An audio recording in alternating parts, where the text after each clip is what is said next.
Hi there, welcome back to my channel. If you are a fan of the strange, dark, and mysterious delivered in story format, then you have come to the right place because that is all we do here.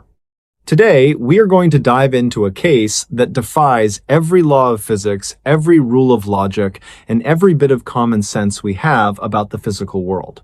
This is a story about a man who spent his entire life in the wilderness, a man who thought he had seen everything the great outdoors had to throw at him until he came across a set of tracks that simply should not have existed. The silent sentinel of the Cascades, the Pacific Northwest, is a place of incredible, haunting beauty, but it is also a place that hides its secrets under a very thick blanket of pine needles and heavy mountain fog.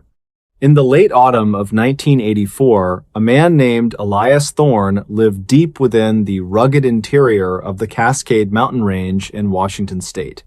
Now, Elias was not your typical mountain man.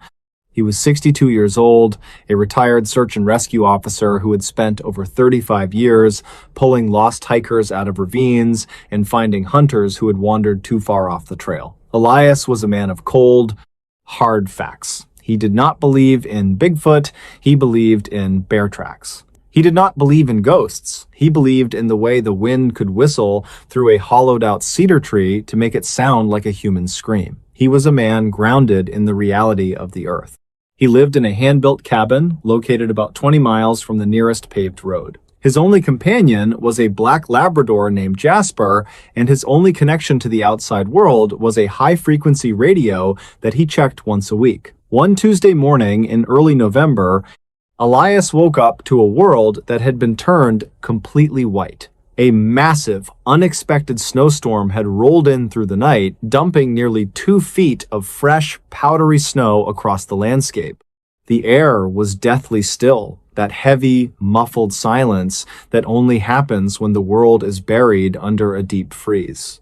Elias poured himself a cup of black coffee, put on his heavy wool coat, and stepped out onto his porch to clear the stairs. Jasper, usually eager to jump into the snow, stayed behind Elias's legs, his low growl vibrating in his chest. Elias did not think much of it at first. He figured there was a coyote or maybe a cougar prowling nearby, lured in by the smell of the cured meats in his smokehouse. But as Elias looked down at the pristine, untouched snow in his front yard, he saw something that made his blood run cold. The impossible trail, starting exactly 3 feet from his front porch, not coming from the woods, not coming from the road, but just starting out of thin air, were a set of footprints. They were not animal tracks. They were the prints of a human being. But there were several things wrong with them immediately. First, the person was barefoot. In 2 feet of snow, with temperatures hovering around 15 degrees Fahrenheit, someone had been walking around without boots. Second, the prints were deep not because the snow was soft, but because they looked like they had been pressed into the ground with immense weight. But the third thing, the thing that made Elias's grip tighten on his shovel, was the shape. The footprints had 6 toes. Elias stepped off his porch, his own heavy boots sinking deep into the powder. He knelt down to examine the first print. It was perfect.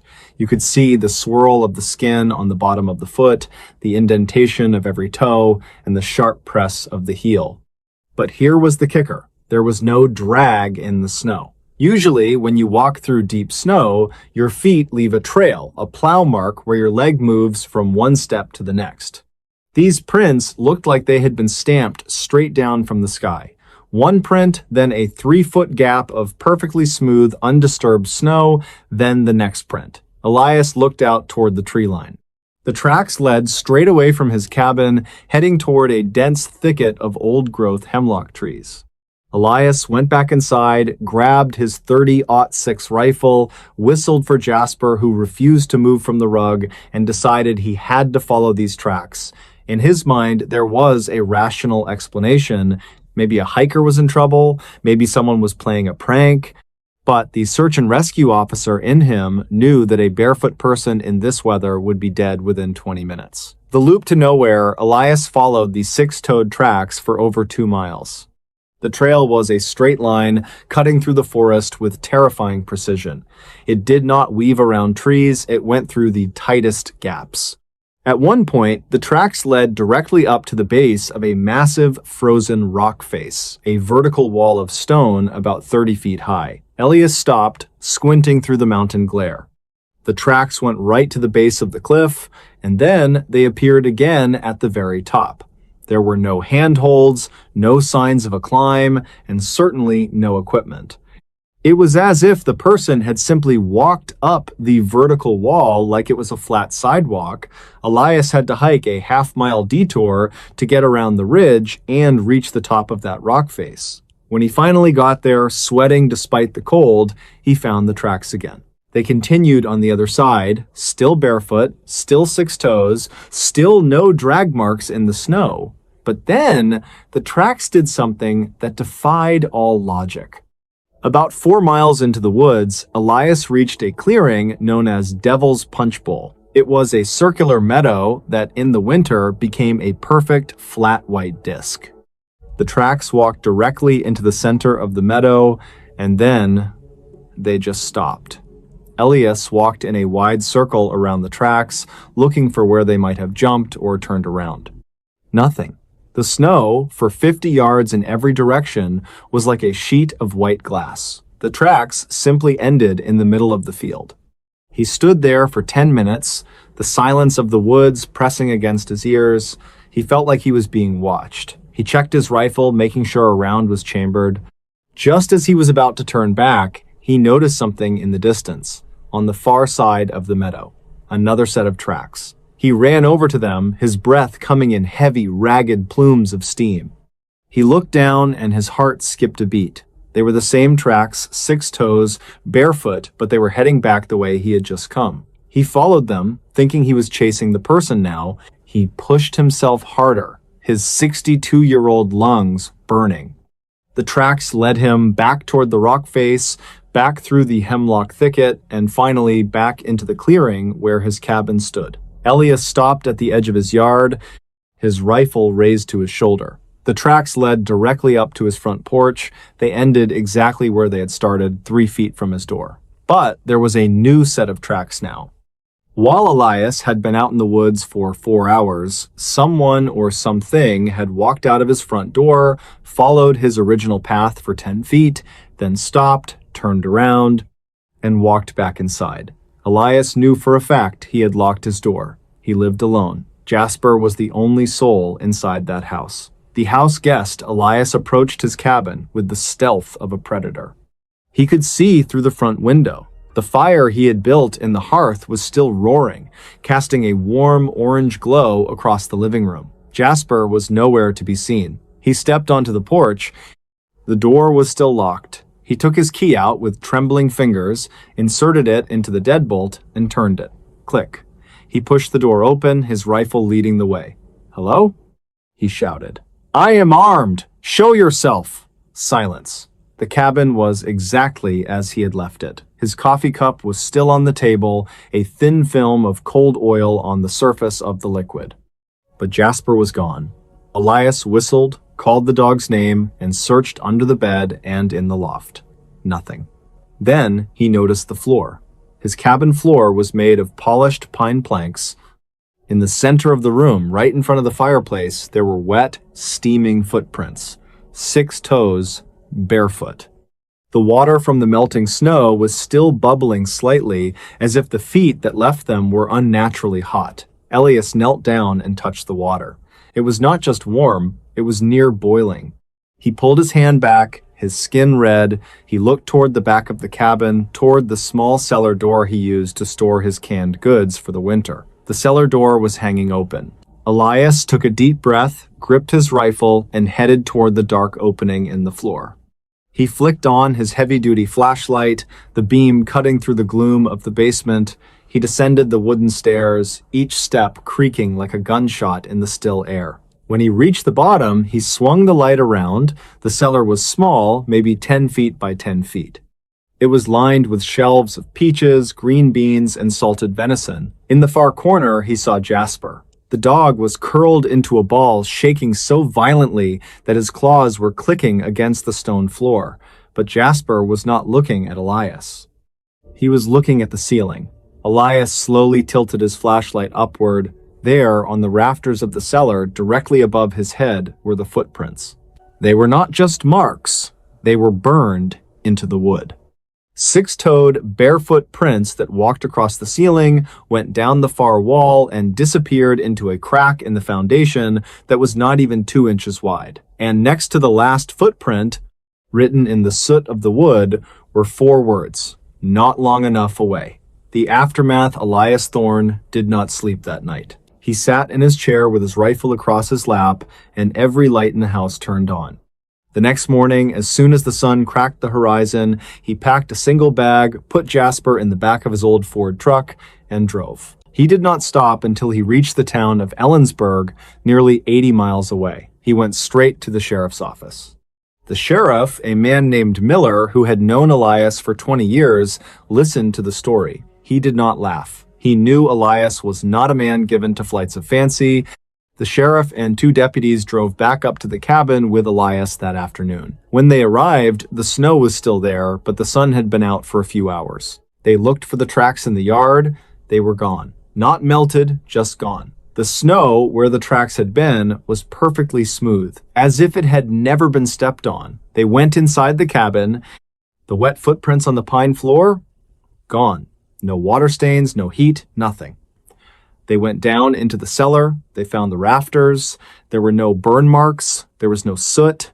There was no writing. Sheriff Miller looked at Elias with a mix of pity and concern. "Elias, it has been a long winter. Maybe the isolation is getting to you." Elias did not argue. He could not. He looked at the rafters where he had seen the marks with his own 2 eyes, and he saw nothing but dusty old wood. But as they were leaving, Jasper refused to go back inside the house to get his dog bowl. The dog stood at the edge of the driveway, tail between his legs, whimpering at the front door. Elias moved to a small apartment in the city and never returned to the mountains. He sold the cabin to a developer a year later. 5 years after that, in 1990, the developer sent Elias a letter. They had been tearing down the cabin to build a larger vacation home. When they ripped up the floorboards in the living room, they found something tucked away in the insulation. It was a photograph. It was a picture of Elias Thorne, taken from outside his window on the very morning of the snowstorm. In the photo, Elias is standing at his stove, pouring a cup of coffee. But in the reflection of the window, standing right behind Elias, so close their shoulders were almost touching, was a figure. It was tall, pale, and completely hairless. It had no face, just smooth white skin where eyes and a mouth should be, and it was holding a hand up to the glass. The hand had 6 fingers. On the back of the photo, written in the same soot-black lettering Elias had seen in the cellar, were the words, "I am back again. Elias Thorne passed away 3 days after receiving that letter." The cause of death was listed as natural causes, but those who saw him in his final hours said he looked like a man who had seen the end of the world. He was found in his bed, his eyes wide open, staring at the ceiling, and when the coroner turned his body over to prepare him for the funeral, they found something they could not explain. On the soles of Elias's feet, burned deep into the skin as if by a branding iron, were 2 perfect 6-toed footprints. The Pacific Northwest remains a place of mystery. People go missing in those woods every single year, thousands of them. Most are found, some are never heard from again. But if you ever find yourself hiking in the Cascades after a fresh snow, and you see a set of tracks that do not have any drag marks, and they seem to lead nowhere, do yourself a favor. Do not follow them. Because you might just find that they lead right back to you. I have provided the story without any of the requested formatting marks and ensured that all numbers and dates are spelled out in American English. Would you like me to create another story involving a different mysterious urban legend or true crime case? Hi there, welcome back to my channel. If you are a fan of the strange, dark, and mysterious delivered in story format, then you have come to the right place. because that is all we do here. Today's story is about a man who lived a perfectly ordinary, quiet life in the rural reaches of New England until one rainy Tuesday evening when the laws of physics and the very fabric of his reality decided to simply stop making sense. The man in the mirror of the world, Arthur Penhaligon, was 64 years old, and he lived in a house that was arguably older than the town of Oak Haven, Vermont itself. The house was a sprawling three-story Victorian structure built back in 1887 by a wealthy shipping merchant who clearly had a penchant for dark wood, narrow hallways, and windows that seemed to stare back at you with a life of their own. For 32 years, Arthur had shared this home with his wife, Martha. They had filled those rooms with laughter, with the smell of baking bread, and with the comfortable silence of two people who knew each other's thoughts before they were even spoken. But after Martha passed away in 2022, the house had grown significantly quieter, and the shadows in the corners seemed to stretch just a little bit longer every evening. Arthur was a man of habit. He was a retired history professor, a man who dealt in facts, dates, and verifiable evidence. He woke up at 6 o'clock every morning, drank exactly 2 cups of black coffee while reading the local newspaper, and spent his afternoons tending to a garden that was frequently besieged by the local deer population. He was not a man given to flights of fancy. He did not believe in ghosts. He did not believe in unidentified flying objects, and he certainly did not believe in the impossible. To Arthur, the world was a series of logical events and physical laws. If a door creaked, it was the hinges reacting to humidity. If a light flickered, it was the ancient wiring of a house built in the 19th century. But on the night of October 14th, 2025, Arthur's logic was going to be put to the ultimate test. It was roughly 7:45 in the evening. A relentless autumn rain was drumming against the slate roof, creating a rhythmic, hypnotic sound that usually put Arthur at ease. He was in the kitchen, standing at the porcelain sink, washing a single ceramic plate from his dinner. The kitchen was brightly lit by a hanging fluorescent fixture that buzzed with a low, steady hum, a sound that usually annoyed him but tonight felt strangely grounding. Outside, the world was a void of pitch black, save for the occasional flash of lightning that illuminated the skeletal branches of the ancient oak trees in the backyard. The wind was whipping through the valley, rattling the window panes and making the old house groan like a living thing. Arthur reached for a dish towel, his eyes drifting toward the window above the sink. Now, normally, because it was so bright inside the kitchen and so dark outside, the window acted as a perfect mirror. He could see himself clearly, a tall, slightly stooped man with thinning silver hair and a flannel shirt that had seen better days.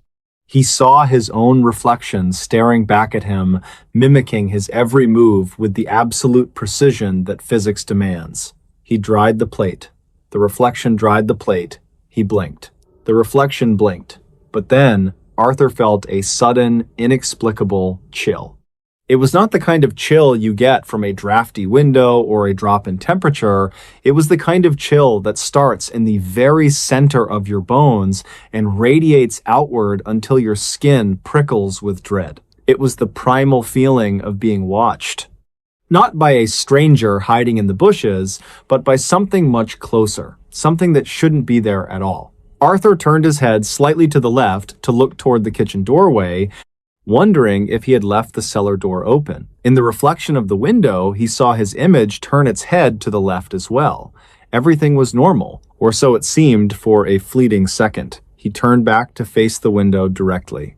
And that is when his heart skipped a beat and a cold lump of lead formed in his stomach. In the reflection, the Arthur on the other side of the glass was no longer drying a plate. He was standing perfectly still.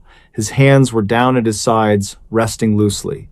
But the real Arthur, the living, breathing man standing inside the kitchen, was still holding the dish towel and the ceramic plate. Arthur froze.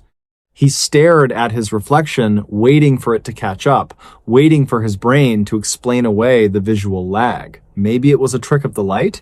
Maybe the flickering fluorescent bulb was creating some kind of stroboscopic effect that made movement appear disjointed?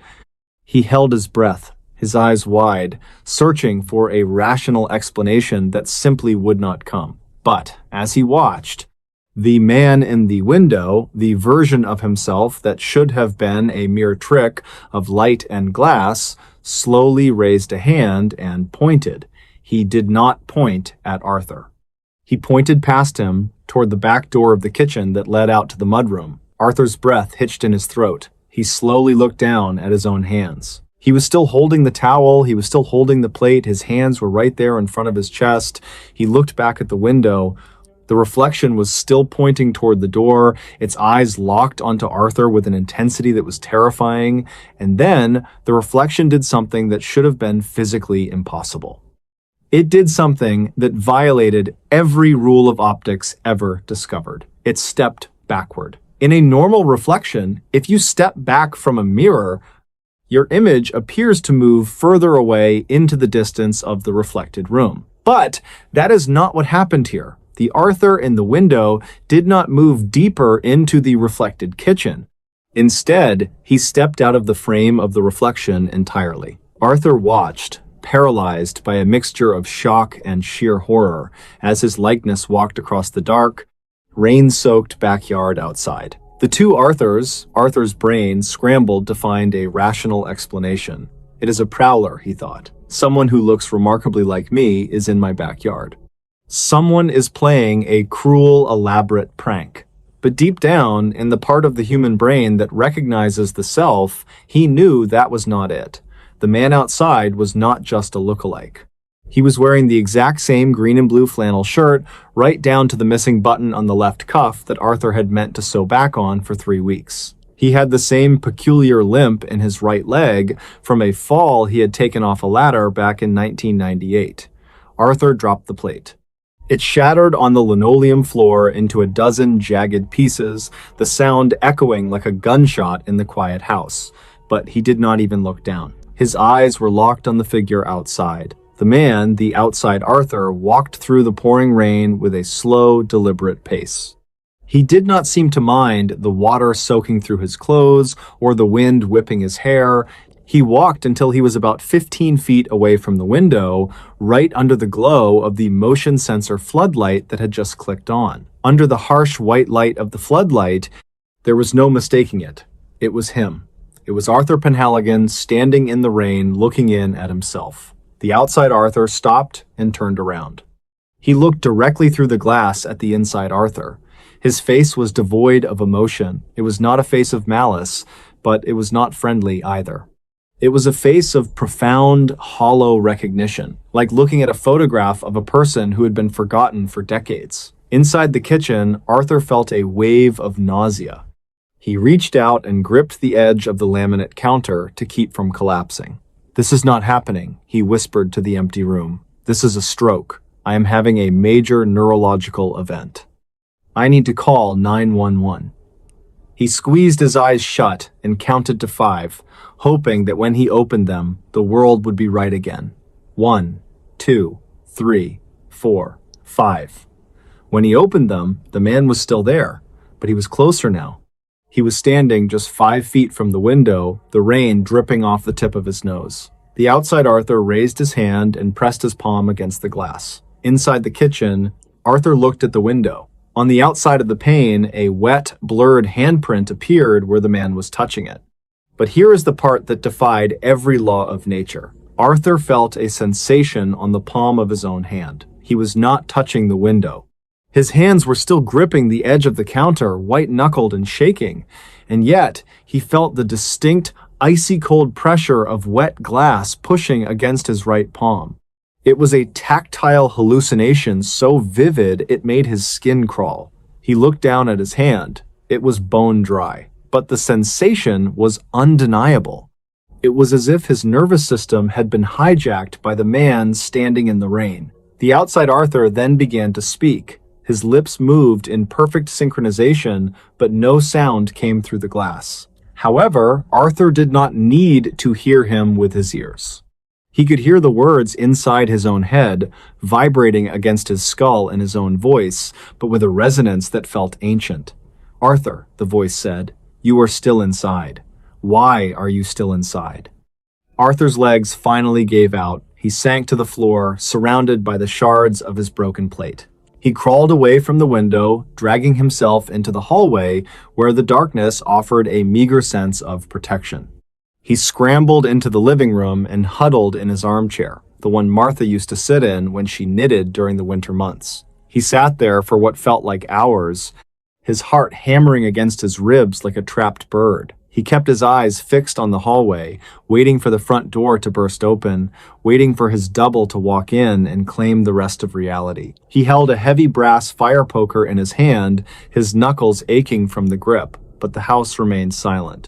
The only sound was the rain and the ticking of the grandfather clock in the corner, a clock that had been in his family for 75 years and had never missed a beat. The displacement. By 3 o'clock in the morning, the rain had stopped. The clouds parted, allowing a pale, sickly moon to cast long, distorted shadows across the living room floor. Arthur had not moved. He was exhausted, his mind frayed at the edges, but he was too terrified to close his eyes. He eventually mustered the courage to stand up. He had to know if the man was still there. He had to know if he had finally lost his mind or if the world had truly broken. He walked slowly back toward the kitchen. He moved like a man walking through a minefield. When he reached the doorway, he peered around the corner, his heart in his throat. The kitchen was empty. The broken plates still lay on the floor, a mess of white ceramic. The window was dark again, the floodlight having timed out long ago. Arthur approached the sink. He looked at the window. This time, his reflection was back to normal. It followed his movements perfectly. He sighed, a long, shaky breath of relief that nearly brought him to tears. A hallucination, he told himself. Dehydration, stress, grief. He decided he needed to clean up the broken glass before he cut himself. He reached for the broom in the pantry, swept up the shards, and tossed them into the trash can. As he leaned over the sink to rinse his hands, he glanced at the window one more time. That is when he noticed the handprint. On the inside of the glass, there was a faint, foggy handprint. Arthur stared at it. He had not touched the glass. He reached out and ran his finger across the mark. It was on the inside. It was oily, like a fingerprint, but the ridges were wrong. They were inverted. But as he touched it, he noticed something else. Something far worse than a stray mark on the glass. He looked at his own reflection in the window. The reflection was looking back at him, but it looked different. It looked warmer, more vibrant. The reflection's skin had a healthy, youthful glow, while Arthur noticed his own hands looked pale, almost translucent. He looked down at his arms. He could see the blue veins beneath his skin, but they looked faint, as if they were fading away like an old watercolor painting left in the rain. He looked at the flannel shirt he was wearing. The colors seemed duller, the greens and blues turning into shades of gray. He looked back at the reflection. The reflection was smiling now. It was a small, sad smile, full of pity. The reflection, Arthur raised a hand, the right hand, and Arthur watched as his own right hand rose in unison. But he was not the one moving it. His arm felt light, weightless, as if it were being pulled upward by invisible strings. Then the reflection spoke. This time, the sound did not happen in Arthur's head. It came from the kitchen itself, but it did not come from Arthur's mouth. It came from the window. "It is time to trade, Arthur," the reflection said. Arthur tried to scream, but no sound came out. He felt a sudden, violent sensation of being pulled forward, as if a vacuum had opened up in front of him. It felt like being caught in the powerful undertow of a wave. The kitchen began to blur. The walls, the stove, the refrigerator, they all seemed to stretch and distort like taffy. He felt his face press against the cold surface of the window, but he did not hit the glass. He went through it. There was a moment of intense, biting cold, the feeling of being submerged in an ice bath in the middle of January. And then he felt the wind. He felt the dampness of the night air. He felt the wet grass beneath his feet. Arthur stumbled backward, gasping for air that tasted of wet earth and pine. He looked around. He was standing in his backyard. The grass was soaked. The oak trees loomed above him like silent giants. He whirled around to look at the house. There, standing inside the kitchen, was Arthur. The new Arthur was standing at the sink, looking out the window with an expression of immense relief. He looked solid. He looked real. He looked like a man who had finally come home after a very long and weary journey. The new Arthur reached up and shut the kitchen window. He locked it with a definitive metallic click. He then reached for the light switch and flipped it. The kitchen went dark. Arthur, the Arthur, now standing in the rain, rushed to the window. He pounded on the glass with all his might. "Let me in!" he screamed. "That is my house! That is my life!" But his fists made no sound against the glass. It was like hitting a wall of solid, cold stone. He looked down at his hands. They were nearly transparent now. He could see the wet blades of grass right through his palms. He looked toward the living room window. He saw the new Arthur walk into the room. He saw him sit down in Martha's armchair. He saw him pick up a book and begin to read. Arthur spent the rest of the night screaming, pacing the perimeter of the house, trying every door and every window. They were all locked. Not just locked, but impenetrable. He was a ghost in his own yard, a shadow cast by a man who had stolen his very existence. The residual. When the sun began to rise on the morning of October 15th, Arthur expected to vanish. He expected the light of day to dissolve whatever was left of his fading soul. But he did not vanish, he just became less. He stood by the edge of the woods, watching as the new Arthur came out onto the back porch at 6 o'clock sharp. The new Arthur was carrying a steaming cup of coffee. He took a deep breath of the crisp morning air, looked toward the woods directly at where Arthur was standing, and nodded. It was not a nod of malice. It was a nod of thanks. For the next 3 days, Arthur watched his life continue without him. He watched the new Arthur go to the grocery store. He watched him talk to the neighbor, Mr. Henderson, about the local high school football scores and the upcoming frost. He even watched the new Arthur visit Martha's grave at the cemetery 3 miles down the road, laying fresh flowers on the stone. The new Arthur was better at being Arthur than Arthur had been. He was more patient. He laughed more. He seemed to cherish the simple act of breathing in a way that the original Arthur had forgotten to do. By the 4th day, Arthur found that he could no longer stay near the house. An invisible force seemed to be pushing him further and further away toward the dark woods that bordered the property. He was fading. His memories of Martha, of his childhood in Ohio, of the 64 years he had spent on Earth, were becoming like old photographs left in the sun, bleached and unrecognizable. He realized then that he was not a ghost in the traditional sense. He was a displacement, a glitch in the continuity of a single soul. There is an old theory in certain esoteric circles that suggests we are not single entities, but a series of reflections scattered across multiple layers of reality. Usually, these layers never touch. They are separated by the ironclad laws of time and space. But every once in a long while, a door opens, a window becomes more than a window. And the person on the outside decides they have spent enough time in the dark. Arthur Penhaligon was never seen again by the people of Oakhaven. Or rather, he was seen every day, but nobody noticed that the man walking down Main Street was the one who had been standing on the outside looking in. As for the original Arthur, if you go to that patch of woods in Vermont on a rainy October night and you stand very still near the old Victorian house on the hill, you might feel a sudden, inexplicable chill. You might see a faint, shimmering outline of a man in a flannel shirt, standing under an oak tree, staring at the kitchen window with a look of profound longing. But whatever you do not look too closely at your own reflection when the lights are bright inside and the world is dark outside, because you might just see yourself standing out there and you might realize that the you inside is the one who is running out of time, the aftermath. The story of Arthur Penhaligon is not just a tale of a haunting.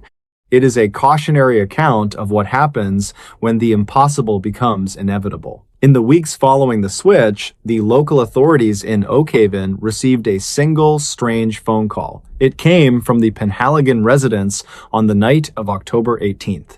When the dispatcher answered, there was nothing but the sound of heavy rain and a faint, rhythmic tapping like someone knocking on glass with a fingernail. The dispatcher, A woman named Sarah, who had worked the night shift for 22 years, asked if there was an emergency.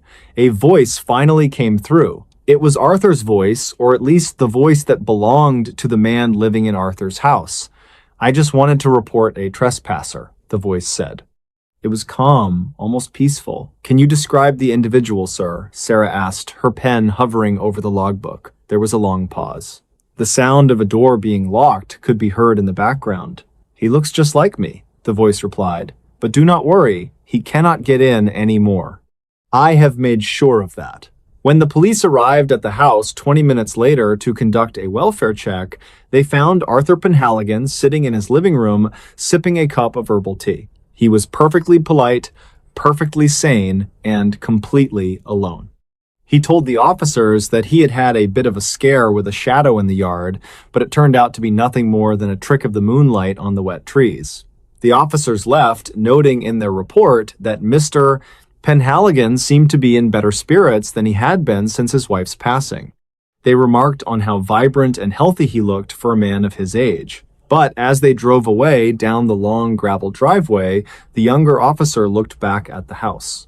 He swore he saw a figure standing at the edge of the woods. A figure that did not move even as the patrol car's headlights swept over it. A figure that seemed to be made of nothing but gray mist and regret. He did not say anything to his partner. In a town like Oakhaven, you learn quickly that some things are better left unsaid. You learn that logic is a thin veil we pull over our eyes to keep from seeing the vast, terrifying contradictions of the universe. Arthur Penhaligon, the one who remained inside, lived for another 15 years. He became a beloved fixture of the community, he volunteered at the library, he donated to the local animal shelter, and he never once missed a Sunday service. He was, by all accounts, a man who loved life. But he never again looked into a mirror after the sun went down. He covered every reflective surface in his home with heavy velvet cloths the moment the clock struck 6. He lived in a house of shrouded glass, terrified that one day he would look into a darkened window and see a man in a flannel shirt standing in the rain, and that the man would want his turn back. If you found this story interesting, I can certainly dive into more accounts of the doppelganger phenomenon or other strange phenomena involving the folding of time and space. Would you like me to research more cases of people who encountered their own doubles in impossible circumstances? Hi there, welcome back to my channel. If you are a fan of the strange, dark, and mysterious delivered in story format, then you have come to the right place, because that is all we do here. Today, we are going on a journey into the deep, damp woods of the Pacific Northwest to look at a case that truly defies everything we think we know about the linear nature of time and the physical reality of our world. This is a story about a man named Elias Thorne, a man who spent his entire life learning how to read the earth, only to find that the earth was reading him back in a way that should have been physically impossible. The man who knew the woods. To understand this story, you first have to understand who Elias Thorne was. In the year 1994, Elias was 54 years old. He was a man of the outdoors, a retired forest ranger who had spent over 30 years patrolling the rugged terrain of the Cascade Mountains in Washington state.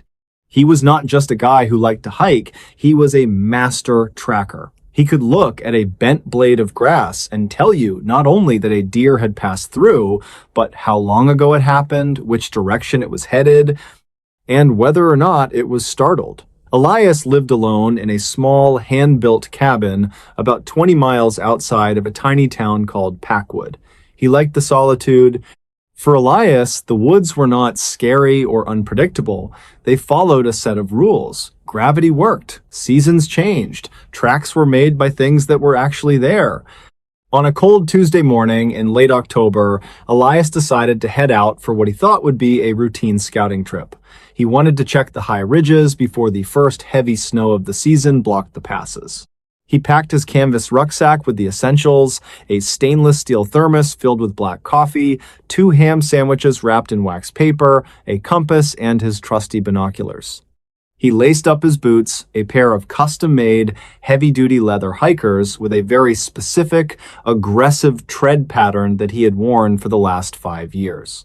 As he stepped off his porch, the air was crisp, hovering right around 34 degrees Fahrenheit. The ground was soft from a light rain that had fallen the night before, creating the perfect canvas for a tracker. He felt the weight of his gear, a familiar comfort that had accompanied him through thousands of miles of wilderness. He was a man who moved with purpose, his gait steady and practiced, a product of decades spent navigating the uneven floor of the forest. The first anomaly, Elias hiked for about 3 hours, climbing steadily into the higher elevations where the Douglas firs give way to subalpine meadows. He reached a plateau known as Dead Man's Ridge. It was a desolate, beautiful place that looked out over a valley that seemed to stretch on forever. The ridge was a narrow spine of land, flanked by steep drops on either side, and it was notorious among locals for its sudden mists and the way sound seemed to travel in strange directions. He stopped to take a drink of his coffee, leaning against a large granite boulder. The silence was absolute. There was no wind, no birds chirping, just the heavy, muffled quiet of the mountains. He looked down at the mud near his feet, and that is when he saw it. About 10 feet away from where he was standing, there was a clear set of footprints. Now, seeing footprints on a trail is not strange, but Dead Man's Ridge was remote. Elias had not seen another soul all day, and he had not seen any tracks on the trail leading up here. He walked over to investigate, his internal ranger brain already clicking into gear. He knelt down and looked at the first print. His heart skipped a beat. The tracks were fresh.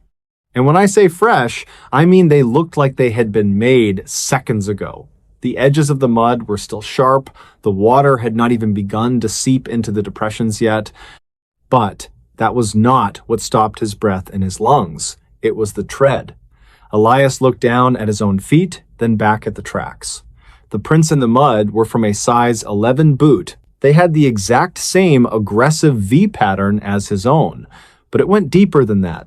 On Elias's left boot, there was a very specific nick in the rubber heel where he had stepped on a sharp piece of obsidian 2 years prior.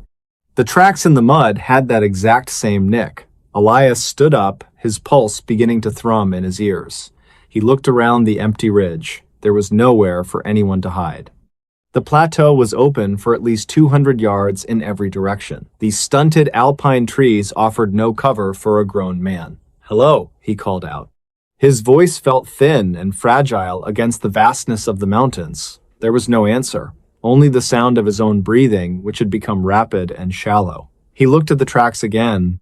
They were not coming from anywhere. They simply started in the middle of the clearing and headed west toward a dense thicket of hemlock trees. Elias checked his own path. He had come from the south. He had not walked over that patch of mud. He began to follow them, driven by a mixture of professional curiosity and a growing cold knot of dread in his stomach. He counted the paces. 1, 2, 3, 4. The tracks were spaced exactly like his own gait. They were not running, they were walking at a steady, methodical pace. As he followed them toward the trees, he noticed something else. Beside the footprints, there were small, circular indentations in the soft earth. Elias reached into his rucksack and pulled out his walking stick. He pressed the tip into the mud. It matched the indentations perfectly. He was following himself. But he was right here. The impossible evidence Elias pushed into the hemlock thicket, the branches clawing at his jacket. The tracks continued, weaving through the trees with a familiarity that Elias recognized. This was the exact route he usually took when he wanted to bypass the steep scree slope on the other side of the ridge. He knew every root, every mossy stone. He came to a small clearing where a fallen log sat rotting in the dampness. The tracks stopped at the log. It looked like whoever made them had sat down for a moment. Elias looked down and saw a small silver object glinting in the moss. He reached down and picked it up. It was a gum wrapper, a brand of cinnamon gum that Elias had been chewing for 20 years. He reached into his own pocket and felt his pack of gum. It was there. But the wrapper on the ground was not old. It was not weathered by the rain or faded by the sun. It was dry. It smelled faintly of cinnamon. It was as if someone had just unwrapped a piece and tossed the foil aside a mere minute ago. At this point, Elias was trying to find a logical explanation. Maybe some hiker had stolen his boots and his gum? But that made no sense. He lived alone. He had not seen anyone, and how could they have been right in front of him without him hearing a single sound? The forest floor, while damp, still had plenty of dry twigs and brittle needles that would snap under the weight of a person. He kept going. The tracks led out of the thicket and toward the edge of a steep ravine. This was a dangerous area, where the ground was unstable and dropped off about 60 feet into a rocky creek bed. As he approached the edge, he saw something that made him freeze. The tracks ahead of him began to change. The stride became longer. The toe prints were deeper than the heels. Whoever or whatever was making these tracks had started to run. They were fleeing toward the cliffside. Elias began to jog, his heavy boots thudding against the earth. He reached the edge of the ravine and looked down. There, about 40 feet down the slope, snagged on a gnarled root of a mountain hemlock, was a piece of red fabric. Elias looked at his own arm. He was wearing a red flannel shirt under his heavy canvas coat. He checked his sleeves, they were intact. He checked his torso. Every button was in place, but he could not leave it. He carefully scrambled down the slope, his fingers digging into the cold dirt. He reached the root and unhooked the fabric. It was a pocket torn cleanly off a red flannel shirt. It even had the white thread hanging from the edges where it had been ripped from the main garment. Inside the pocket was a small brass compass. Elias pulled his own compass out of his rucksack. It was a gift from his father, given to him in 1958. It had a very specific scratch on the glass in the shape of a lightning bolt across the north, marking. He looked at the compass he had just found in the dirt. It was the same compass. The scratch was there, the brass was tarnished in the exact same spots. The leather cord was frayed in the same manner. He looked back up the hill, his mind reeling. He was holding two identical, unique items. One from his pocket and one from a version of him that seemed to be ahead of him in time. It was a physical paradox that his mind could not resolve. He felt a wave of vertigo wash over him, and that is when he heard it. From just over the next rise, about 50 yards away, came the sound of a heavy thud. Then a sharp, guttural cry of pain. It was his own voice. The confrontation with the self, Elias did not think. He did not weigh the impossibility of the situation. He just moved. He scrambled back up the ravine, his lungs burning in the thin mountain air. He was 54 years old, but in that moment, he moved with the agility of a man in his 20s.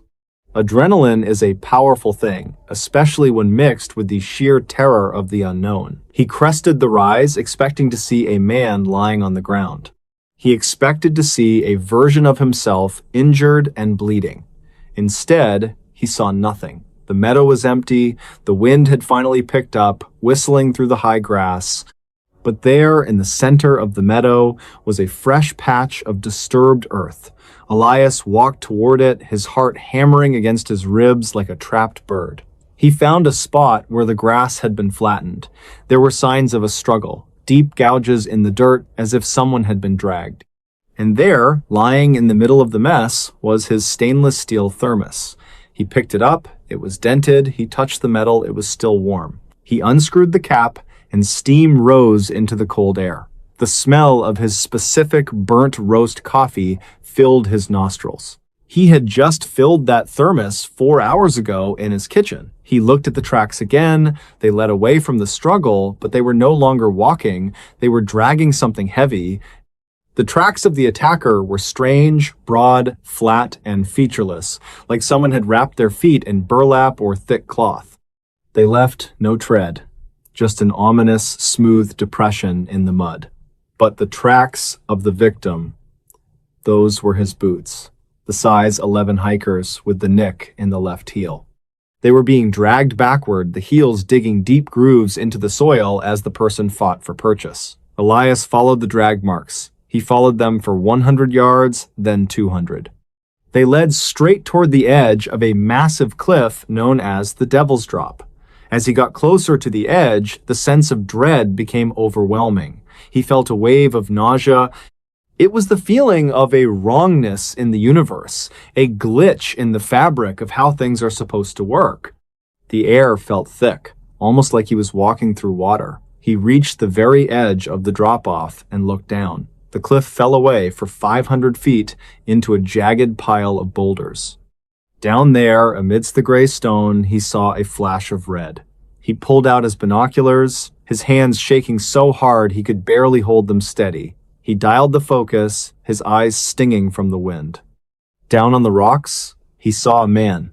The man was lying face down. He was wearing a canvas coat and a red flannel shirt. One of the pockets was missing.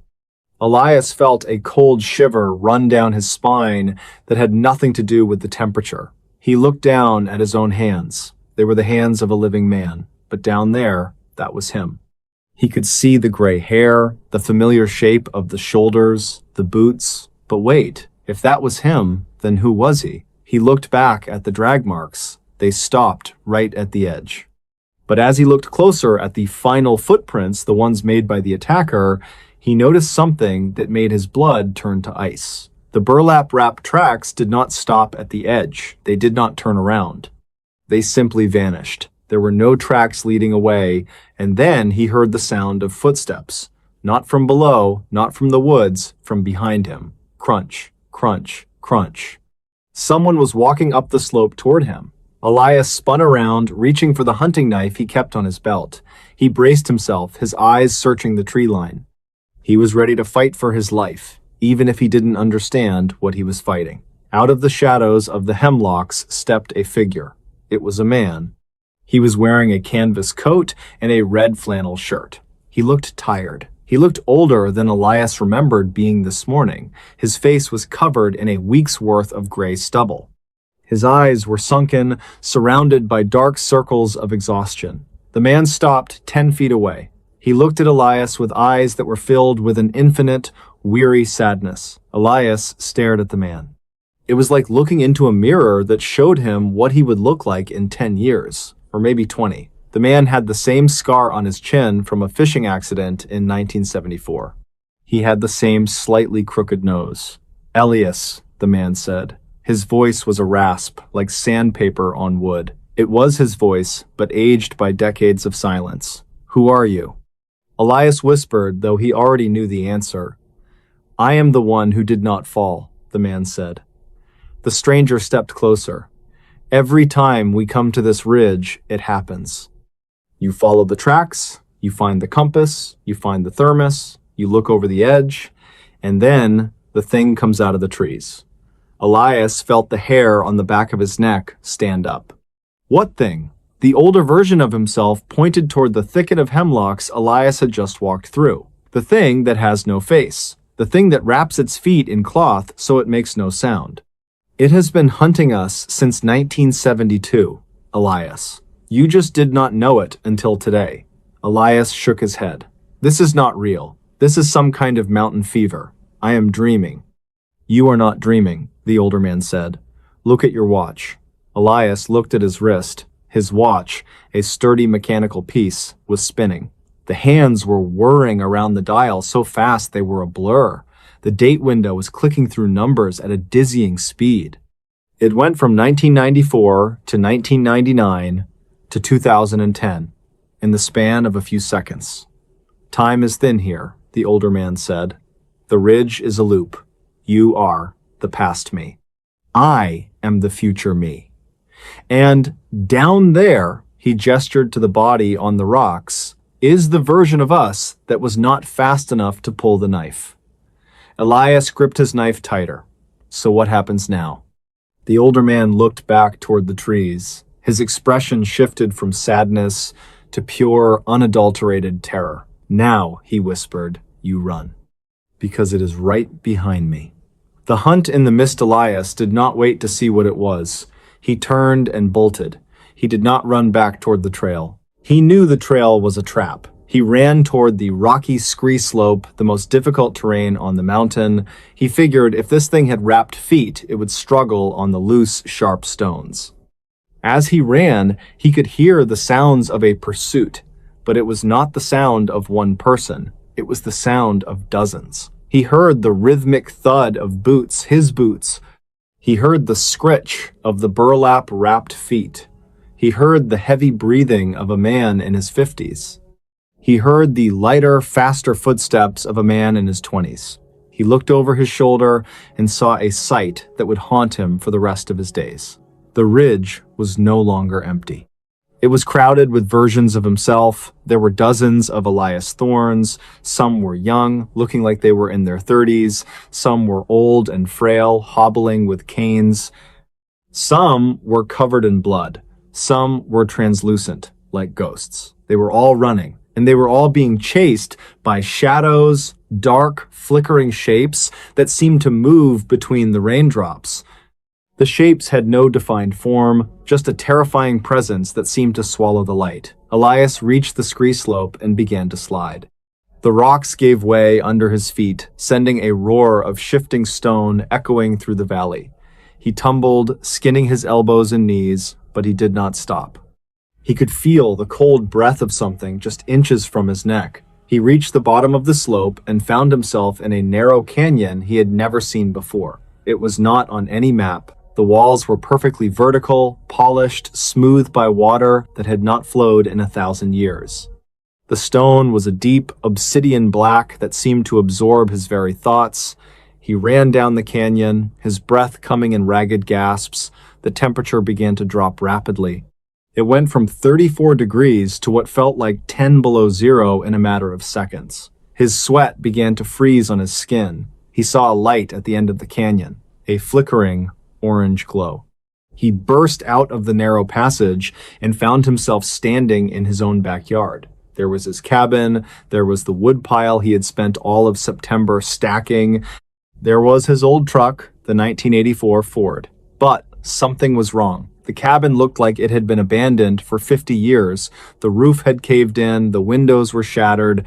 The truck was nothing but a rusted skeleton, overgrown with blackberry vines and moss. The forest had reclaimed the land, trees growing through the porch boards.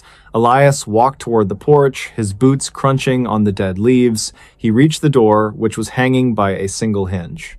He stepped inside. The interior was thick with dust. In the center of the room, sitting at the kitchen table, was a skeleton. The skeleton was wearing a red flannel shirt. On the table in front of it was a stainless steel thermos and a small brass compass with a scratch on the glass in the shape of a lightning bolt. Elias backed away, his heart stopping. He looked down at his own hands. They were turning gray. The skin was wrinkling, pulling tight against the bone. His red flannel sleeve was fading, turning a dusty, pale pink.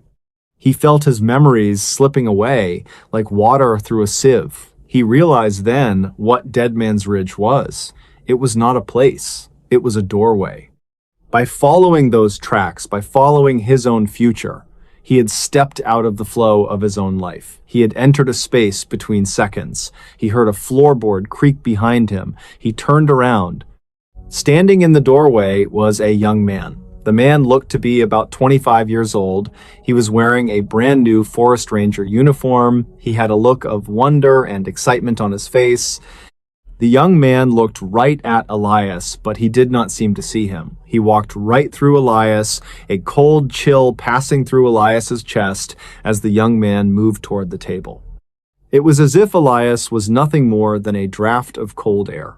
"Wow," the young man said, his voice echoing from a long way off. "Look at this old place. My dad told me about this cabin." The young man picked up the compass. He looked at the scratch on the glass. "This is it," the young man whispered, "the one that went missing in '94. Elias tried to scream. He tried to grab the young man's arm, but his hands passed through the boy like smoke. He was a spectator in his own tragedy. He was the ghost. He was the thing in the woods. He realized with a sickening clarity that he was the one who would eventually go back to the ridge to warn himself, perpetuating the cycle forever. The eternal loop Elias Thorn was never seen again by the people of Packwood. The search parties went out for 3 weeks. They found his truck at the trailhead. They found his rucksack on Dead Man's Ridge, sitting neatly next to a granite boulder. But they never found Elias. The official report stated that he likely fell into one of the deep crevices in the glacier or was taken by a sudden winter storm. His case was closed in 1995. But if you go to Dead Man's Ridge today, if you are a fan of the strange and the mysterious, and you happen to be there on a cold Tuesday in late October, you might see something. You might see a set of tracks in the mud. Size 11, aggressive tread, a tiny nick in the left heel, and if you are foolish enough to follow them, you might hear the sound of a man's voice. A man who is desperately trying to warn you to turn back.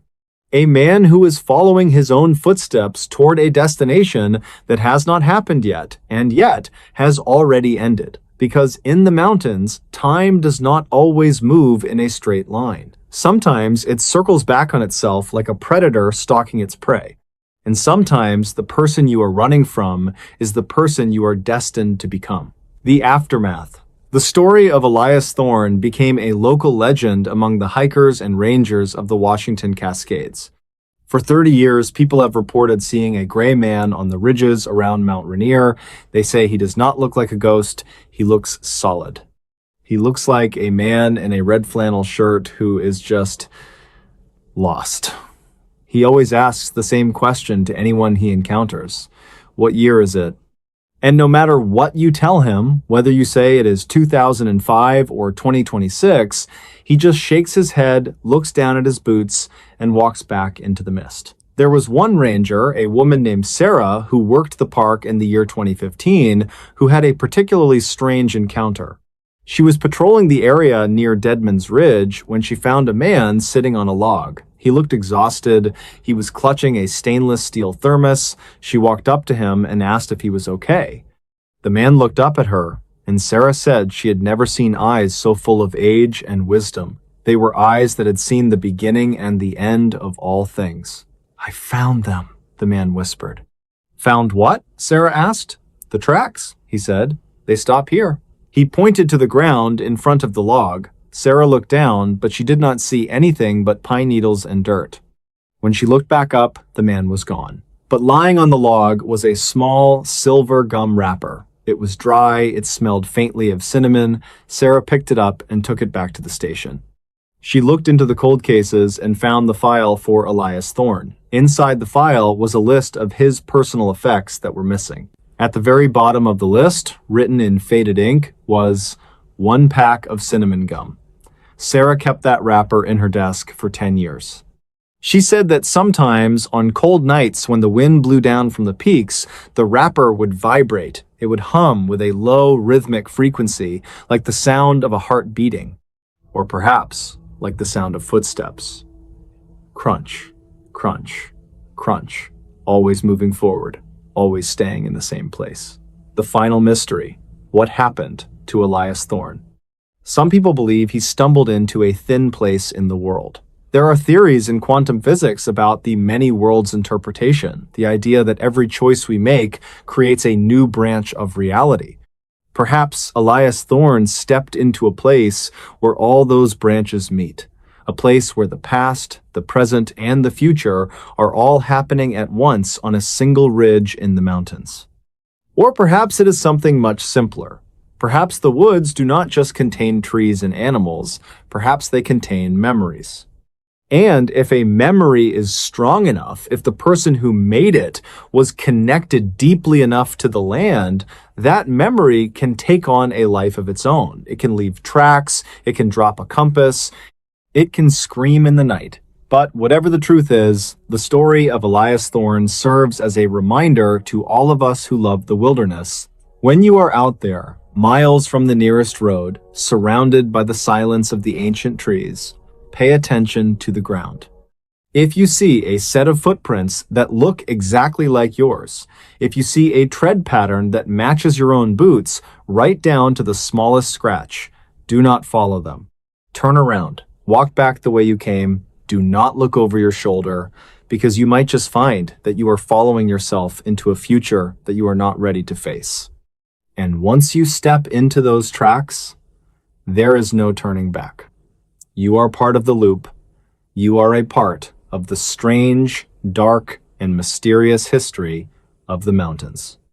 Elias Thorne is still out there. He has been out there for 32 years, and he has been out there for 5 minutes. He is walking, he is tracking, he is waiting for the moment when he finally catches up to himself. And when he does, the circle will be complete. Until then, if you find a brass compass on a ridge in the Cascades, leave it where it lies. It does not belong to you. It belongs to a man who is lost in time, a man who followed his own footsteps and found that they led exactly where he was always meant to be. The legacy of the ridge. In the years following the disappearance, Dead Man's Ridge was officially renamed by the Park Service. They called it Thorne's Point, ostensibly to honor the veteran ranger who had given so much of his life to the forest, but the locals still call it Dead Man's Ridge, and the veteran hikers avoid it. They say the air there feels heavy, like you are walking through water. They say that if you stay there too long, you start to hear voices. Not scary voices, just familiar ones. The sound of your mother calling your name. The sound of a friend you have not seen in 20 years, laughing at a joke you have not told yet. There was a group of researchers who went up there in 2022. They were armed with high-tech equipment, LiDAR scanners, thermal cameras, and sensitive audio recorders. They wanted to prove that the ghost of Elias Thorne was nothing more than atmospheric echoes and mountain hallucinations. They spent 4 nights on the ridge. On the first night, they recorded a sound that they could not explain. It was the sound of a stainless steel thermos being dropped on a rock. The acoustic analysis showed that the sound was physically impossible because there was no reverberation. It was like the sound had happened in a vacuum. On the second night, their thermal cameras picked up a heat signature. It was the shape of a man sitting by a fire. But when they ran toward the spot, there was no fire. There was no man.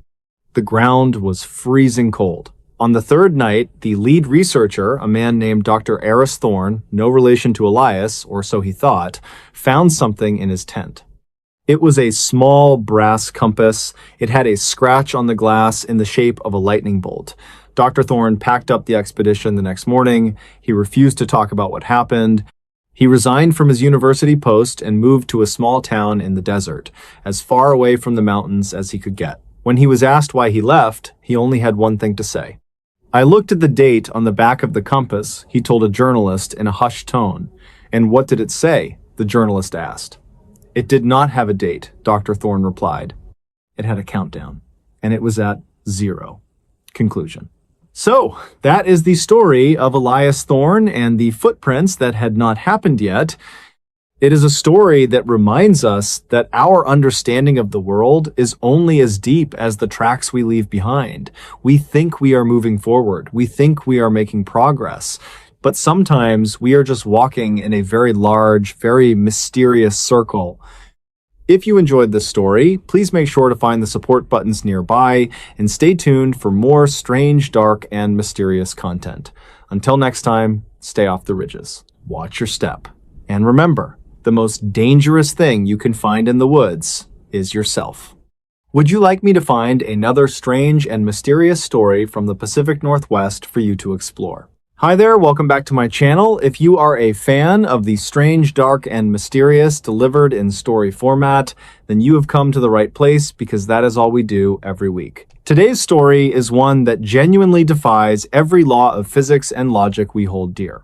It is a tale that has sat in the files of local law enforcement for decades, unexplained and chilling to the bone. But before we get into that, if you could please gently remind the like button that it left its headlights on in the driveway and then offer to walk it out there in the rain only to lock the door behind it, that would be great. The Unseen Neighbor, the year was 1984. The setting was a remote stretch of the Appalachian Mountains in western North Carolina, a place where the trees grow so thick that even at high noon, the forest floor remains draped in a perpetual velvet twilight. It is the kind of place where the silence is heavy, almost physical, and when the wind catches the hemlocks, it sounds like 1,000 people whispering just out of earshot. Our protagonist is a man named Arthur Penhaligon. At the time of this story, Arthur was 54 years old. He was a man of routine, a retired structural engineer who had spent his life dealing with the hard, unyielding facts of math, weight, and physics. He was the kind of man who kept his tools organized by size and his ledger books balanced to the penny. He was not a man given to flights of fancy. He did not believe in ghosts, he did not believe in urban legends, and he certainly did not believe in the impossible. Arthur lived alone in a cabin he had built with his own 2 hands over the course of 5 years. It was situated nearly 10 miles from the nearest paved road, tucked into a fold of the mountainside that the locals referred to as the Deepening. For Arthur, the silence of the mountains was a sanctuary. He had a dog, a large, aging German shepherd named Buster, and a rotary telephone that rarely rang. He enjoyed the isolation. He enjoyed the fact that his only neighbors were the deer and the occasional black bear. On the night of November 14th, 1984, the weather took a turn for the worse.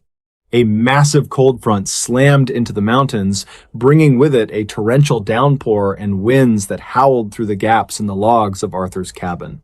The temperature plummeted 20 degrees in less than an hour, and the rain turned into a slushy, freezing mix that coated the trees in a layer of treacherous ice. At approximately 10:15 that evening, Arthur was sitting by his fireplace reading a technical manual about bridge stress points. Buster was curled at his feet, snoring softly. Suddenly, Buster stood up, his hackles raised, and let out a low, vibrating growl that seemed to come from the very bottom of his chest. Arthur looked up. He did not hear anything over the roar of the wind at first, but then he felt it.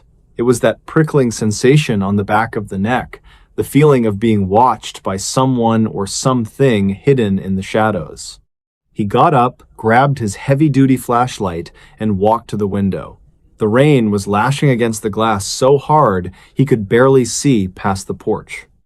But then, during a momentary lull in the wind, he heard it. Help. It was faint. It sounded distant, muffled by the woods, but it was unmistakably a human voice. It was a man's voice, strained and filled with an agonizing sense of urgency. Please, someone, help me. Arthur did not hesitate. He was a man of the mountains, and he knew that if someone was out there in this weather, they were in mortal danger. He put on his heavy yellow rain slicker, grabbed his shotgun, not out of malice, but out of caution, and stepped out into the storm. Buster followed closely at his side, though the dog seemed uncharacteristically hesitant to leave the porch. The search in the Raven Arthur spent the next 45 minutes trekking through the mud and the briars. The ice-covered branches snapped under his weight, and the wind tried its best to knock him off his feet. He called out repeatedly, "I am here, keep shouting, I am coming for you." Every few minutes the voice would respond. "Over here, I am trapped, please hurry." Arthur followed the sound. It led him deeper into a ravine that he knew well, a place called Devil's Elbow. It was a treacherous area with steep drops and loose shale. As he got closer, the voice grew louder, but it also started to sound strangely familiar. It had a cadence that Arthur recognized, a specific way of drawing out the vowels that felt like a memory he could not quite grasp. Finally, Arthur reached the bottom of the ravine.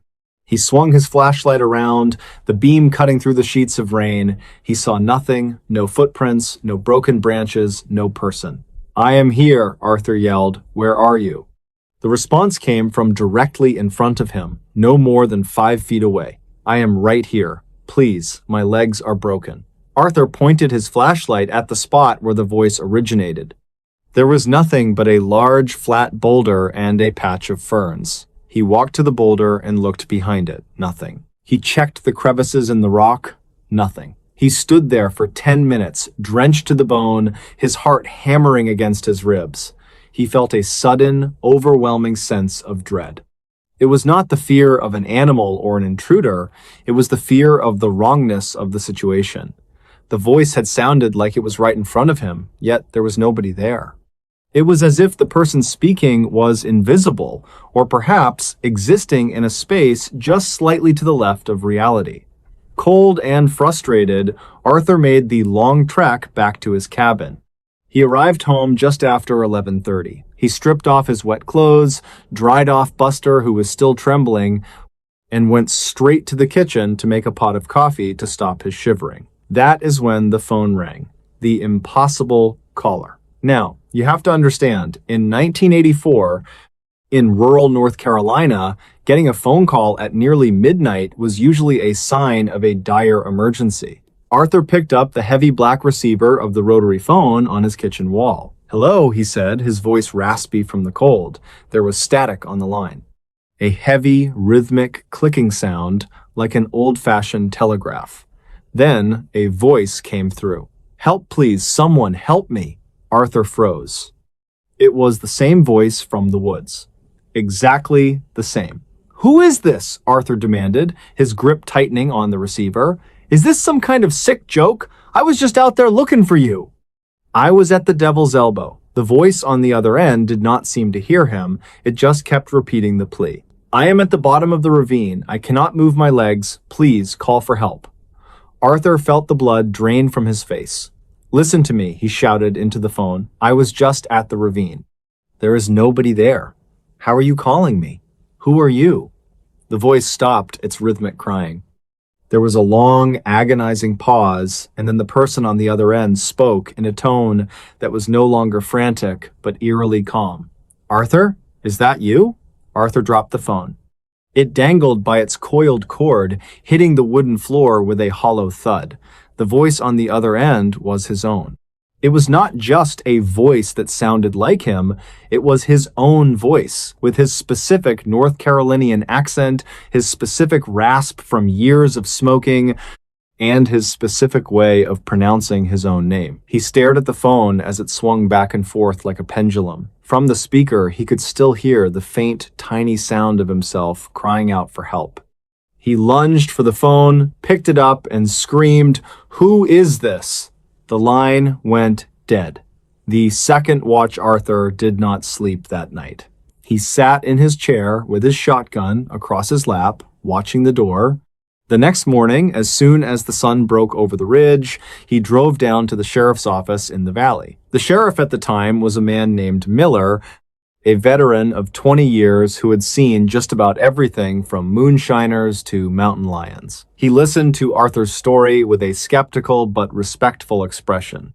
Arthur was a pillar of the community, not a man known for drinking or delusions. "Arthur," Sheriff Miller said, leaning back in his chair, "you are telling me you heard a man in the woods, went to find him, found nobody, came home, and then that same man called you and he sounded like you?" "It did not just sound like me, Miller," Arthur said, his hands shaking. "It was me. I know my own voice. And here is the thing. I called the operator this morning. I asked them to trace the last call." The sheriff straightened up. "And? They told me the call came from inside my own house," Arthur whispered. The sheriff frowned. "That is impossible." "You were holding the only phone in the house." "I know," Arthur said. "But it gets worse. I went back to the ravine this morning before I came here. The rain had stopped and the sun was out. I found something." Arthur reached into his pocket and pulled out a small tarnished object. He set it on the sheriff's desk. It was a silver pocket watch. The glass was cracked and the hands were frozen. The sheriff picked it up. An old watch. "So? Look at the back," Arthur said. The sheriff flipped it over. Engraved in the silver were the initials A, P, and a date. June 12th, 1955. "This is my watch," Arthur said, his voice trembling. "My father gave it to me when I graduated college. I have had it in my bedside drawer for 30 years. I checked that drawer this morning, Miller. My watch is still there. I am holding one, and the other one is in my house. But I found this one half buried in the mud at the bottom of the ravine where I heard the voice." The investigation at Devil's Elbow Sheriff Miller, now thoroughly disturbed, accompanied Arthur back to the cabin. They performed a full sweep of the property. They found nothing out of the ordinary, save for the muddy footprints Arthur had left the night before. However, when they reached the ravine at Devil's Elbow, the sheriff's deputy, a younger man named Halloway, found something that made the hair on everyone's arms stand up. About 30 feet down the slope, wedged behind a large boulder, was a piece of clothing. It was a rain slicker, it was yellow, heavy-duty, and covered in grime. Arthur turned pale when he saw it. That looks like my coat. You said you were wearing yours last night, Arthur, the sheriff noted. I was. It is back at the cabin, hanging by the fire to dry. They bagged the coat and took it back. When they compared the two coats, they were identical. Same brand, same size, same wear patterns on the elbows, but the one from the ravine was different in one crucial way. It was incredibly old. The plastic was brittle, the yellow pigment had faded to a dull mustard color, and inside the collar, written in permanent marker, was the name Arthur Penhaligon. The writing was faded, but it was undeniably Arthur's handwriting. The sheriff decided to run a test. He went to the local telephone exchange, a small building where the operators knew everyone in town. He asked for the logs of the calls made to Arthur's residence on the night of November 14th. The operator, a woman named Martha, who had been there for 30 years, confirmed that a call had been placed to Arthur's number at 11:43 p.m. Where did it originate? Miller asked. Martha hesitated. Sheriff, this does not make any sense. The log says the call was placed from a Forest Service emergency phone located at the trailhead of Devil's Elbow. Okay, Miller said.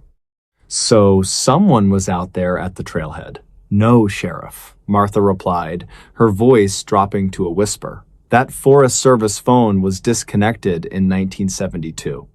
The lines were torn down during a storm 13 years ago. There is no physical way a signal could have traveled through those wires. They do not exist anymore. The body in the crevice. Over the next few weeks, Arthur Penhaligon became a ghost of his former self. He stopped reading, he stopped tending to his garden, he spent his hours staring at the two identical pocket watches and the two identical yellow coats. He felt like he was losing his grip on the very engineering principles that had defined his life. He began to develop a theory that defied everything he knew. He believed that somehow the him from the future, or perhaps a him from another timeline, had fallen into that ravine. He believed that the voice he heard in the woods was himself, dying or trapped, reaching out across a rift in time that should not exist. But if that was true, why was he still here? Why was he the one listening to the call and not the one making it? The local doctor suggested Arthur was suffering from a nervous breakdown brought on by isolation and the stress of the storm. But the sheriff could not explain the phone logs, he could not explain the second watch, and he certainly could not explain what happened on December 1st, 1984. On that afternoon, a group of hikers was exploring the area near Devil's Elbow. They were not looking for anything in particular, just enjoying the crisp mountain air. As they descended into the ravine, one of them spotted something strange. It was a skeleton. It was wedged deep into a crevice, partially covered by a rockfall that looked decades old. When the authorities arrived and excavated the site, they found a man's remains. Based on the bone structure and dental records, which would later be compared to Arthur's records from his time in the military, the body was a perfect match for Arthur Penhaligon. But there was one glaring problem. Arthur Penhaligon was still alive. He was standing on the rim of the ravine, watching the forensics team bag his own bones. The medical examiner determined that the man in the crevice had died from a fall. His legs had been crushed by the rocks, and he had likely survived for several hours, perhaps even a day, before succumbing to exposure. Beside the body, they found a rusted, primitive handheld radio, the kind used by forest rangers in the 1950s. It was turned to a frequency that had not been in use for a generation. And then they found the most terrifying piece of evidence of all. In the skeletal hand of the deceased man, they found a small handwritten note on a piece of weather-beaten paper. The ink was barely legible, but the words were clear. I called. I heard myself answer. He did not come for me. Why did he not come for me? The unfolding paradox, Arthur Penhaligon did not live much longer after that discovery. His health deteriorated rapidly. He became obsessed with the date of his own first death. He realized that the date on the watch, June 12th, 1955, was not the date the watch was made. It was the date he was supposed to have died. In 1955, when Arthur was 25 years old, he had been hiking in that very same area He remembered a moment where he had slipped on the edge of the ravine, but he had caught himself on a sturdy root and climbed back up. At the time, he had laughed it off as a close call. He realized now that in some other version of reality, he had not caught that root. He had fallen. He had broken his legs. And in his dying moments, his desperation had been so great, his will to survive so powerful, that it had punched a hole through the fabric of time itself. The voice he heard in 1984 was the echo of his younger self from 1955, reaching forward 30 years to the only person who could possibly hear him, which was himself. The phone call he received in his cabin was his younger self, dying in the mud, somehow tapping into a telephone line that had not even been built yet, calling a number that he would not own for another 3 decades. But because the older Arthur had gone to the ravine and found nothing, he had inadvertently abandoned his younger self to die. The older Arthur had survived in 1955 by catching the root, but by doing so, he had created a paradox where his other self was trapped in the ravine forever, calling out into the void. The presence of the 2 watches and the 2 coats suggested that the 2 timelines had merged on that stormy night in 1984. The reality of the man who died and the reality of the man who lived had occupied the same space for a few brief hours. The final answer, Arthur Penhaligon passed away in his sleep in early 1985. The official cause of death was heart failure, but those who knew him said he simply gave up on living in a world that no longer followed the rules. After his death, Sheriff Miller went to the cabin to pack up Arthur's belongings. He found the 2 pocket watches sitting on the nightstand. He picked them up, intending to give them to Arthur's next of kin. As he held them, the sheriff noticed something that made him drop both watches on the floor. The watch that Arthur had owned his whole life, the one that was supposed to be new, began to tarnish right before the sheriff's eyes. The metal turned black, the glass cracked, and the hands began to spin wildly until they froze at the exact same position as the watch found in the ravine. At that exact moment, the telephone in the kitchen began to ring. Sheriff Miller walked into the kitchen. He stared at the black rotary phone. He knew he should not pick it up. He knew that whatever was on the other end was something that no human mind was meant to comprehend. But the ringing was insistent. It was loud. It felt like a physical weight in the room. The sheriff reached out and lifted the receiver. He did not hear a voice this time. He did not hear static. He heard the sound of a man catching his breath, the sound of a root snapping, and then the sound of someone, Arthur, screaming as he fell into a darkness that had no end. And then a voice, Arthur's voice, but old, tired, and sounding like it was coming from right behind the sheriff's shoulder, whispered into the line, "Do not worry, Miller," I finally answered. The sheriff hung up the phone, walked out of the cabin, and never looked back. He retired 3 months later and moved to the coast, as far away from the mountains as he could get. He never spoke of the incident again until he was on his own deathbed. To this day, hikers in the western North Carolina mountains occasionally report hearing a voice near Devil's Elbow. They say it sounds like a man calling for help, but the local rangers, those who have been there long enough to know the story, tell everyone the same thing. If you hear it, do not go looking for it. Because if you find him, you might just find the version of yourself that did not make it home. The story of Arthur Penhaligon remains one of the most baffling cold cases in the history of the Appalachian Trail. There are no rational explanations for the duplicated items, the impossible phone logs, or the body that appeared to be 30 years older than its own death date. It serves as a chilling reminder that time is not the straight line we think it is. Sometimes it loops, sometimes it breaks. And sometimes the person calling for help is the only person who will never come to save you. If you enjoyed this look into the impossible and the defying of all logic, please let us know.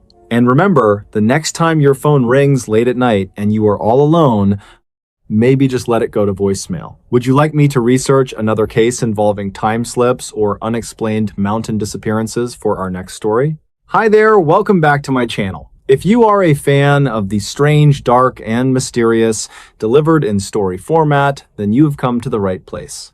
Because today, we are going to look at a case that truly defies every known law of physics and logic. It is a story that involves a high-security facility, a veteran security guard who thought he had seen everything, and a man who managed to be everywhere at once without ever actually being there. But before we get into that, if you could please gently offer the like button a cup of coffee, but then accidentally spill it on its favorite rug, that would be greatly appreciated. The Sentinel of the Night. To understand this story, you first have to meet a man named Arthur Vance. Now, in the year 2026, Arthur was 62 years old. He was a man of habit, a man of discipline, and a man who very much enjoyed the silence of the graveyard shift. He had spent 25 years working as a correction officer at a maximum security prison before retiring, but Arthur was not the type to sit on a porch and watch the grass grow. He needed a post. He needed a perimeter to walk. So he took a job as the head of night security for the Blackwood Corporate Center. This was not just any office building. It was a massive 6-story monolith of glass and steel located on the outskirts of a quiet town in Virginia. The building housed several high-end tech firms, a private wealth management group, and, most importantly, a massive subterranean server farm that held data for some of the most powerful people in the country. Because of what was stored there, the security protocols were intense. We are talking about biometric scanners, motion sensors that could detect a house cat at 50 yards, and a closed-circuit television system, CCTV, that consisted of 148 high-definition cameras. These cameras covered every square inch of the property. There were no blind spots, none. On the night of March 14th, 2026, Arthur arrived for his shift at exactly 10 o'clock in the evening. He followed his usual routine. He brewed a pot of black coffee, checked the logbook from the day shift, and sat down in front of the wall of monitors in the security hub. This hub was a windowless room in the center of the first floor, reinforced with steel plates. It was Arthur's kingdom. For the first 4 hours of his shift, everything was completely normal. He watched the cleaning crew finish their rounds and exit the building at 11:45. He saw the last of the software engineers leave at 12:15 in the morning. By 1 o'clock, Arthur was the only living soul inside the Blackwood Corporate Center. Or at least that is what the sensors told him. The man who was not there at exactly 2:22 in the morning, Arthur was taking a sip of his lukewarm coffee when his eyes drifted to monitor number 14. This camera was located in the third-floor executive lobby.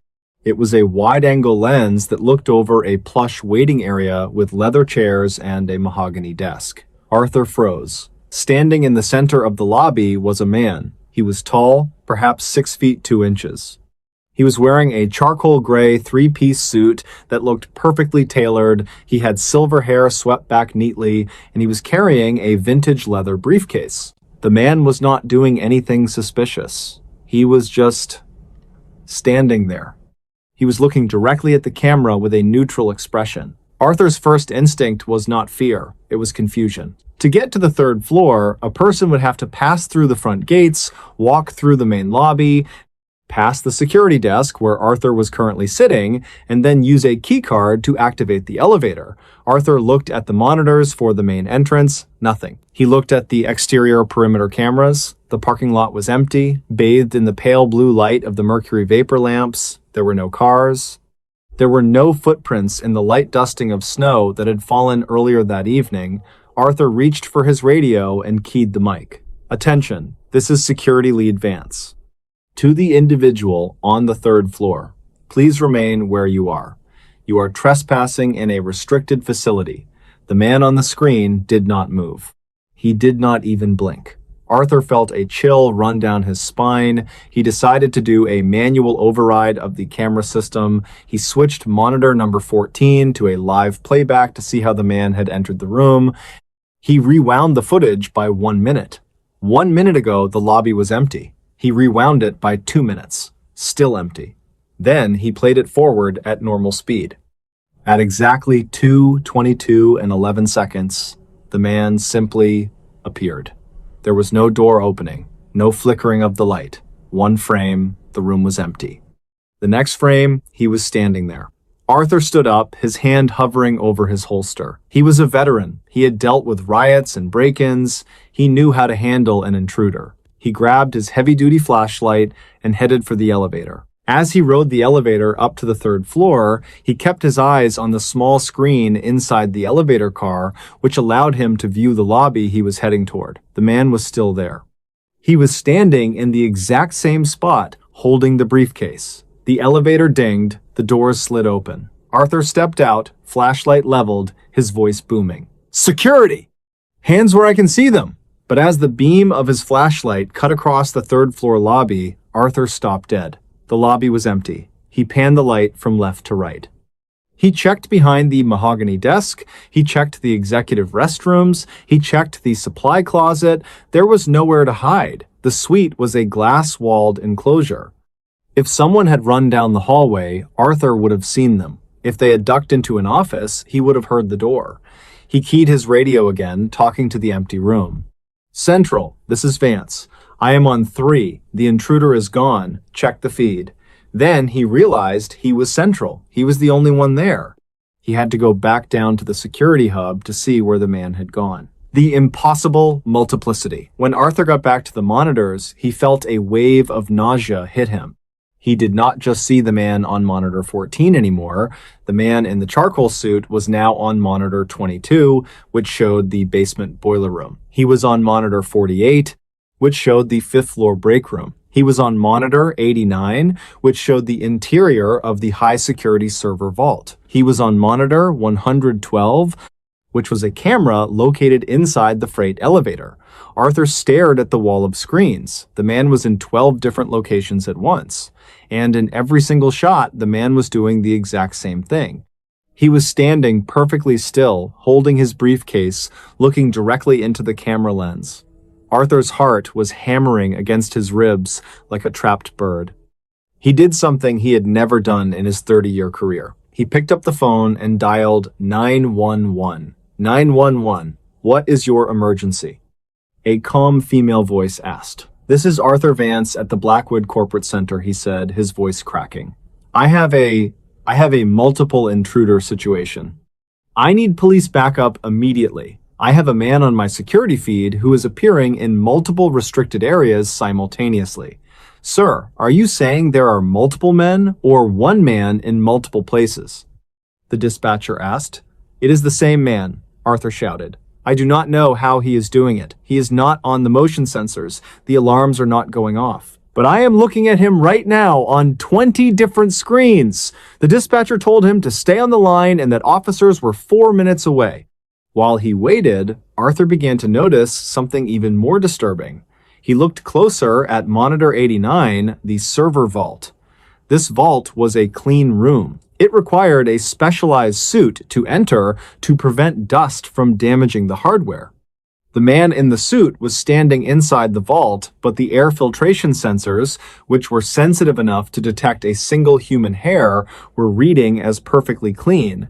Then, Arthur looked at the clock on the wall. It was 2:36 in the morning. He looked back at the monitors. On every screen, the man began to move.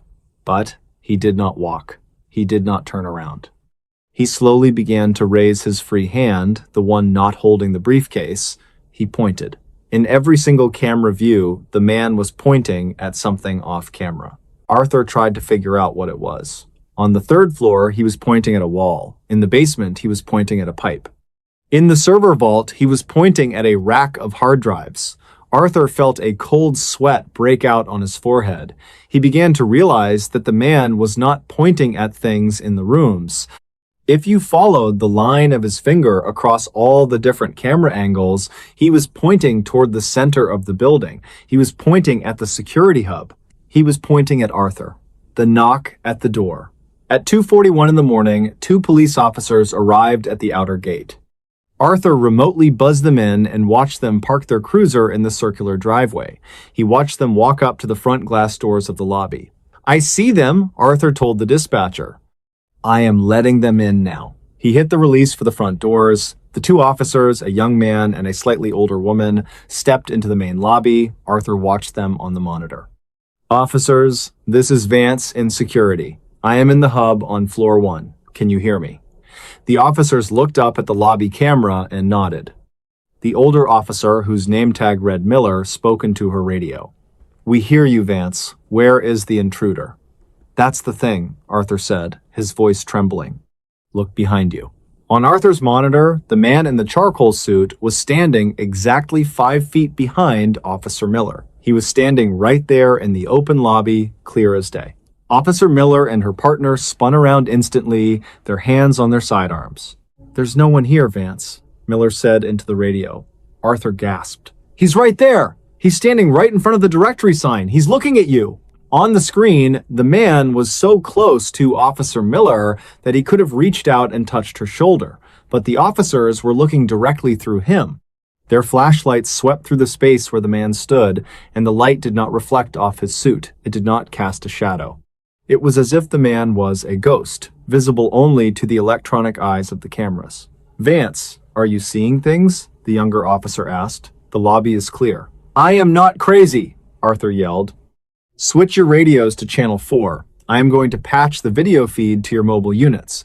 The officers did as they were told. A moment later, Officer Miller looked down at the digital screen on her handheld device, which showed the live feed of the lobby they were currently standing in. Arthur heard her catch her breath over the radio. Oh my God, she whispered. On her own screen, she saw herself standing in the lobby. And she saw the man in the charcoal suit standing right behind her. She turned around again, physically looking at the empty air, then looked back at the screen. Vance, what is this? Is this a prank? Is this some kind of augmented reality? I do not know, Arthur said, but look at the other feeds. He patched the rest of the cameras to their units. The officers stood in the middle of the lobby, scrolling through the feeds of the entire building. They saw the man in the basement. They saw him in the break room. They saw him in the vault. Wait, the younger officer said. Look at camera 62. Camera 62 was the hallway directly outside the security hub where Arthur was sitting. Arthur looked at his own monitor for camera 62. The hallway was empty. There's no one there, Arthur said. Vance! Miller's voice was urgent. Look at the feed again. He just appeared.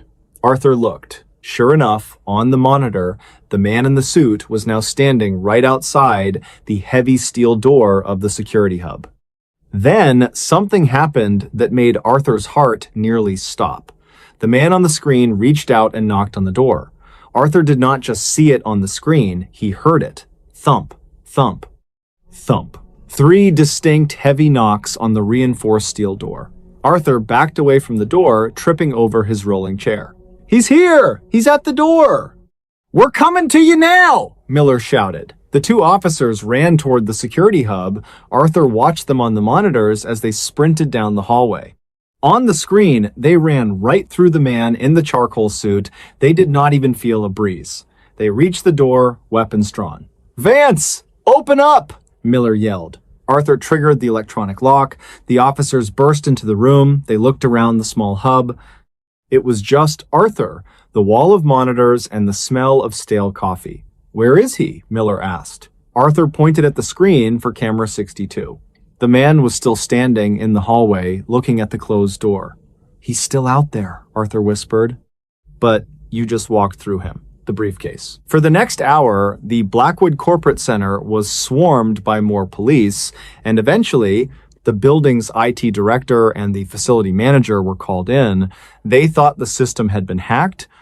They thought someone was looping footage or inserting a digital avatar into the feed, but the IT director, a man named Marcus, who had been designing security systems for 30 years, was baffled. It's not a loop, Marcus said, his fingers flying across a keyboard in the hub. I am checking the source code of the video stream. This is a live, raw feed. There is no external data being injected. And look at the timestamps. They are synced to the millisecond with the atomic clock. Then Marcus did something brave, or maybe something stupid. I want to see what happens if we touch the briefcase, Marcus said. On the monitors, the man in the suit had finally moved. He had walked into the center of the security hub.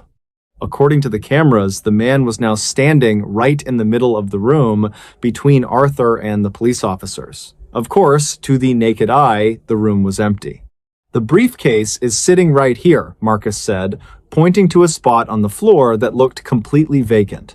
Marcus reached out his hand. He moved it through the air where the briefcase appeared to be on the monitor. "I do not feel anything," Marcus said. "It's just air." But then Arthur looked at the monitor.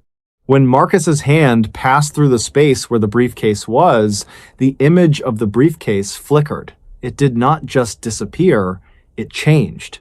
For a split second, the leather briefcase on the screen turned into something else. It looked like an old rusted metal box. And the man in the suit, his image flickered too. For one frame, he was not a man in a suit. He was a skeleton in a tattered uniform. Arthur screamed, "Did you see that? Did you see the screen?" Everyone had seen it. The room went dead silent. "Marcus," Officer Miller said, her voice shaking, "check the archives. This building was built in 2012. What was here before?" Marcus began digging through the municipal records and the historical archives of the land. Because the Blackwood Corporate Center was built on what used to be a massive industrial site, the records were extensive. It took him 40 minutes to find it. "Okay," Marcus said, his face turning pale. In 1974, this entire plot of land was owned by a company called Aegis Research. They were a contractor for the Department of Defense. They were working on something called Project Kronos. Arthur leaned in. What was Project Kronos? "The records are mostly redacted," Marcus said, "but there was an accident. March 14th, 1974. Exactly 52 years ago tonight, Arthur felt the blood drain from his face. Tonight is March 14th. An employee named Thomas Sterling was conducting an experiment involving high-frequency electromagnetic fields." Marcus continued reading. According to the report, there was a massive power surge. Sterling was standing in the middle of the lab. When the smoke cleared, he was gone. They never found his body. They never found his briefcase. They declared him dead, but they could not explain where he went. The report says, and I quote, "It is as if the subject was displaced from the linear progression of time. The final frame." The group in the security hub looked back at the monitor. The man in the charcoal suit, Thomas Sterling, was still there. He was still looking at them, but he was not pointing anymore. He was checking his watch. On the screen, Thomas Sterling looked at his wristwatch, then looked up at the camera and offered a very small, very sad smile. He picked up his briefcase, and then he began to fade. But he did not just vanish, he seemed to rewind. On the monitors, everyone watched as the man walked backward out of the security hub, down the hallway, into the elevator, and back to the third-floor lobby. He moved with a fluid, unnatural grace, as if the film of his life was being pulled back onto a reel. Finally, he stood in the exact center of the third-floor lobby where Arthur had first seen him. He looked up at the camera one last time. He opened his mouth, and though there was no audio, his lips clearly formed a single word: help. At exactly 3:33 in the morning, the image of Thomas Sterling vanished from every single monitor in the building. The motion sensors remained silent. The perfectly clean air in the vault remained undisturbed. The dusting of snow outside remained unmarked. The police conducted a full sweep of the building.